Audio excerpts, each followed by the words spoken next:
at the home of Cheryl McIntosh. Cheryl, thanks for having us out here today. Well, Kim, I'm glad to be able to show you my yard. It's been a fun yard to build over the last few years, and adding different trees.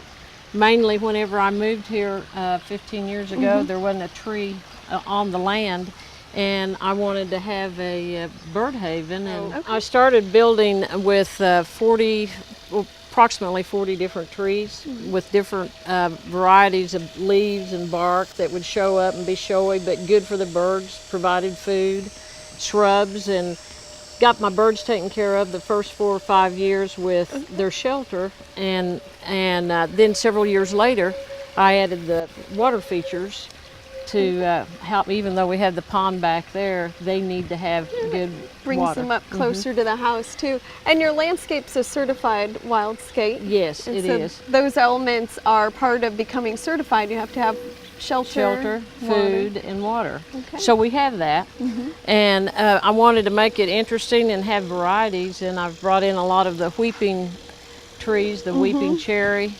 and this is a rare cherry out of Georgia, and it's been a difficult tree, but it's finally looking good, and the weeping Alaska cedar, and then I have my favorite little fish, my koi. So there's you have some big koi kois that have been added. Absolutely. And anyway, color is what makes it fun, building around it.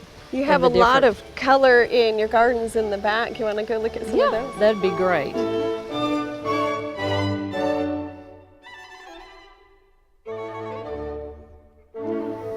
Cheryl, this area really caught my eye with all the color in it back here. Yeah, this is just kind of a mix of everything. As you can see, this is a cypress vine, and the seeds came from my dad years ago that I've just saved. And the coxcombs, which are the color really right now. The color stands out, and they're huge. They're beautiful. When I moved up to Oklahoma City like 40 years ago, my neighbor had coxcombs that had heads on them this huge, and he gave me some the next year, seeds, and I've carried them with me from house to house. They follow me. Follow you wherever you go. Yeah.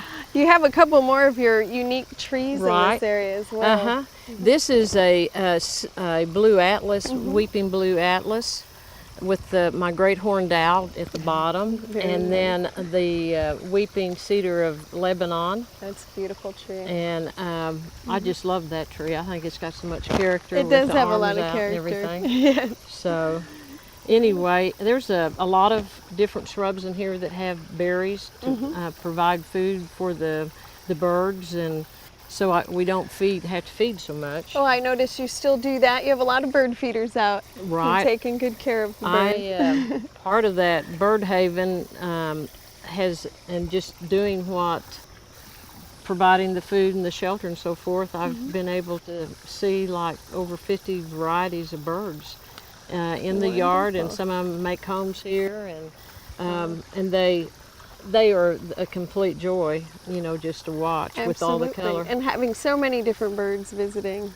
We have geese and mallard ducks, and whatever flies in during the fall. So we have a lot, nice variety. I suppose having some of the water features up close to the house brings them a little bit closer as well. It is so much fun to sit in the garden room, especially during the winter, and watch all the birds feed, because there's a lot of variety of feeders right there.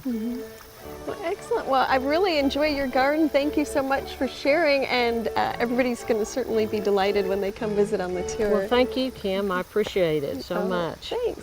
Well, before we leave, we're going to visit with one more guest. Linda Horn is with us today, and she's part of the planning committee. She's going to give us a few more details about the tour.